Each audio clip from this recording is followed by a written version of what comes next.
In a Mexican household, a lunchbox wasn't just a meal, it was a social asset. If your mom packed the good stuff, you were the Wolf of Wall Street by recess. If you had the homemade flour tortillas, you could practically trade up for a Nintendo game. Here are the 25 iconic Mexican lunchbox staples that defined our childhoods and fueled the greatest trading floor in history. 1. Homemade flour tortillas, the Oro Blanco. In the world of lunchbox trading, there is no asset more stable, more liquid, or more universally desired than the homemade flour tortilla. We aren't talking about the store-bought translucent circles that taste like cardboard.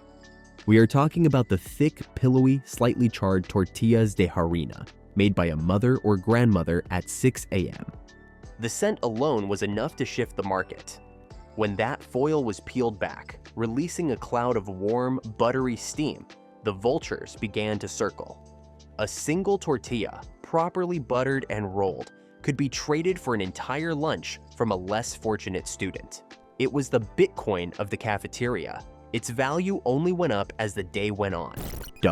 Tacos de papa, the reliable producer. Tacos de papa are the blue-collar workers of the Mexican lunchbox. They aren't flashy, but they get the job done. By lunchtime, the crispy exterior had usually softened into a chewy, salty deliciousness. The beauty of the potato taco lay in its versatility. It was a self-contained unit of energy. In the trading world, these were often used as sweeteners to close a deal. I'll give you my gushers, but you have to throw in one of those potato tacos. It was a fair trade. The starch provided the fuel needed for a grueling game of soccer at recess, making it a high-utility asset. 3. Takis Fuego, the Disruptor. If flour tortillas are the old money, Takis Fuego are the aggressive tech startups. When Takis hit the scene, they completely disrupted the snack market. Before Takis, the spicy chip world was dominated by flamin' hot Cheetos, but Takis brought a level of acidity and lime burn that was revolutionary. The purple bag was a status symbol. Holding a bag of Takis gave you social capital. You didn't just eat Takis, you administered them. You decided who got a big one with the most dust and who got the crumbs at the bottom. In the magnate's media style of power dynamics, the kid with the Takis was the gatekeeper of the cool table. 4. Gansito, the sweet monopoly. The Gansito is not merely a snack cake. It is a masterpiece of industrial food engineering. Chocolate coating, sprinkles, strawberry jelly, and cream, all wrapped around a sponge cake. However, the magnate move was the cold chain logistics. If a kid's parents had the foresight to freeze the Gansito before putting it in the lunchbox, it became a premium luxury good. By noon, it reached a state of perfect thaw, firm enough to snap the chocolate, but soft enough to melt the cream. Trading for a frozen Gansito usually required a massive sacrifice, often involving a kid's dessert for the entire week. Pito, Molletes, the foundation. Molletes are the infrastructure of the Mexican diet. Beans, melted cheese, and a bolillo bread base. While they suffered the most from lunchbox sog, the inevitable softening of bread in a humid container, the flavor profile remained elite. A mollet was a hold asset. You didn't trade a mollet, you consumed it to build your own strength. It was the meal of the kid who knew they had a long day of testing ahead and needed the protein to carb ratio to survive. Chest, Mazapán de la Rosa. The Mazapán is the most volatile asset in the lunchbox. Its value is entirely dependent on its structural integrity. A perfectly intact Mazapán, still in its clear wrapper with the red rose visible, was worth a premium. But the moment that wrapper was breached, the risk of total structural collapse skyrocketed. One wrong move and your peanut powder treasure turned into a pile of dust. Trading a Mazapán was a gamble, a high-risk, high-reward maneuver that only the most skilled negotiators attempted. 7. Jumex Nectar, the cash flow.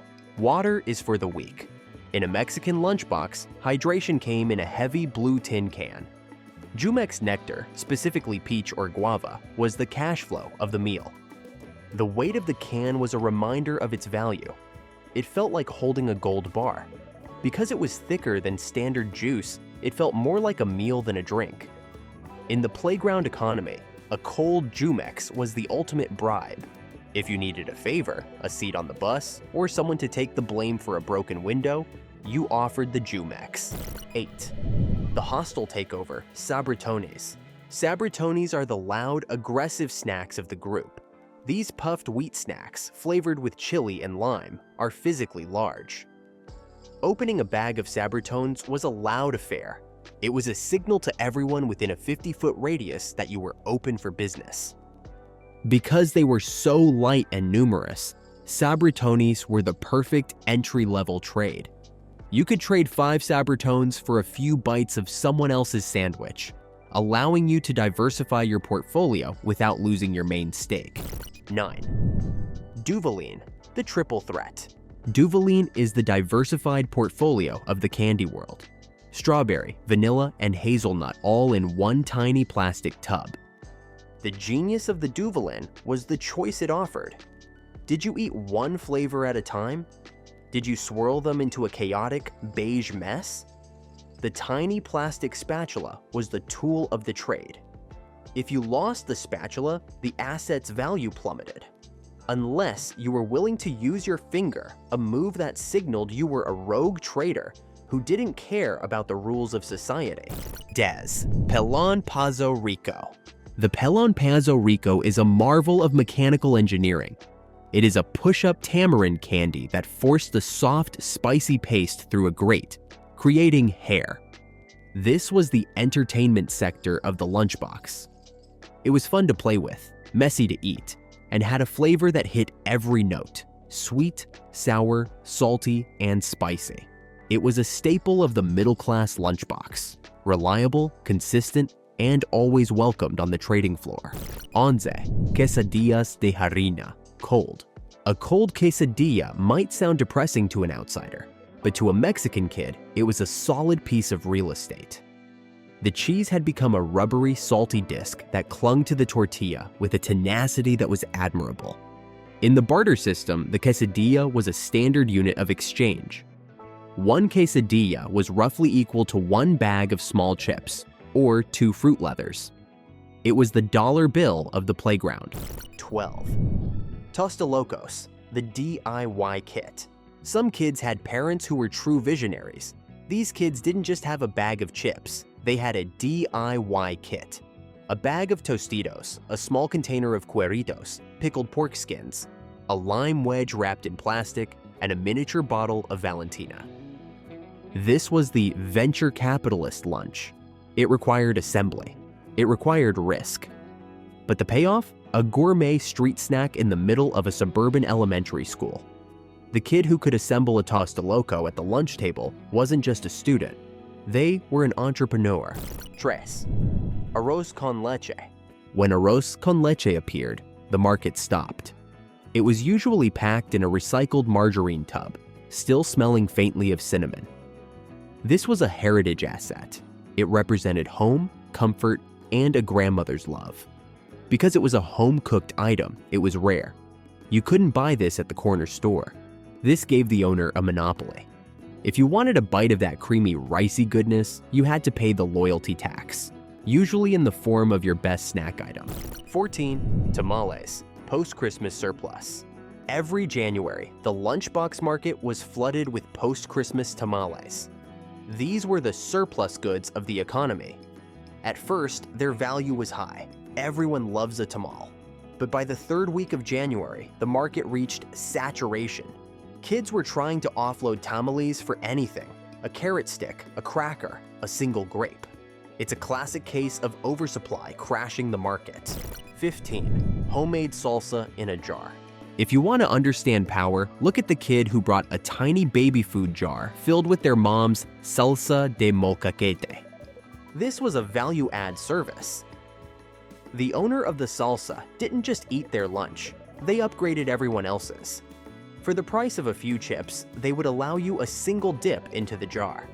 They were the service providers of the cafeteria, turning boring school pizza into a culinary experience. Shi Liu Dian Bimbo Pan Blanco, the sandwich. The Bimbo Bear is the mascot of the Mexican industrial complex.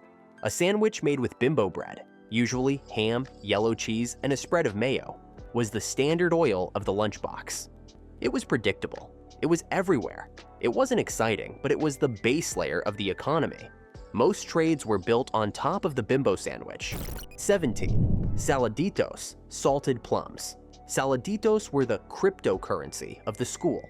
To the uninitiated, usually the non-Mexican kids, they looked like shriveled white rocks. They were confusing and slightly intimidating. But to those in the know, they were a concentrated burst of salt and acid. They were often pumped and dumped by kids who would trick others into eating a whole one at once, just to watch their faces pucker into a black hole. 7. Lucas Muecas. The Lucas Muecas, a lollipop with a reservoir of chili powder, was the influencer of the lunchbox.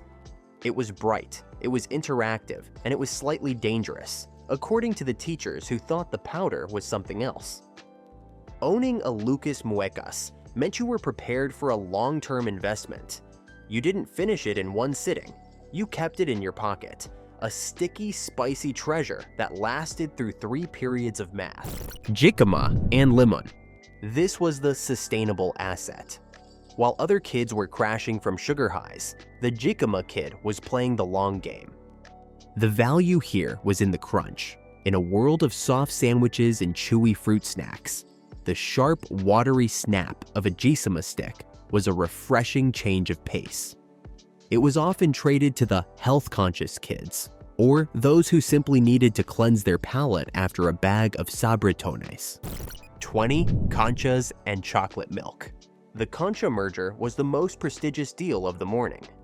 It required 2 separate assets, a fresh concha, the shell bread, and a carton of school-issued chocolate milk. When the sugary crust of the concha met the cold, creamy chocolate milk, it created a synergy that was greater than the sum of its parts. This wasn't just a trade, it was a partnership. 21. The global export, pulparindo. Pulparindo is the global ambassador of Mexican candy. It's a flat bar of tamarind pulp, often covered in a fine layer of powdered sugar and salt. It was the most tradable candy because it was flat and easy to hide. You could slip a pulparindo into a textbook and pass it across the aisle like a secret document. It was the dark money of the classroom economy. 22. The Boing triangle, the geometric mystery. Before the juice box became a standard rectangle, we had the Boing triangle. It defied the laws of physics and lunchbox organization. The Boing was a prestige drink. Because it was made with real fruit pulp, or so we believed, it occupied a higher market tier than the Capri Sun. The difficulty of inserting the straw added a layer of skill-based value to the item. 23. The artisan good, Empanadas de Cajeta. If you showed up with an empanada filled with cajeta, goat's milk caramel, you were essentially the exclusive dealer of the day. Cajeta is richer, deeper, and more sophisticated than standard caramel. It's the fine art of the lunchbox. These were never traded for cheap snacks.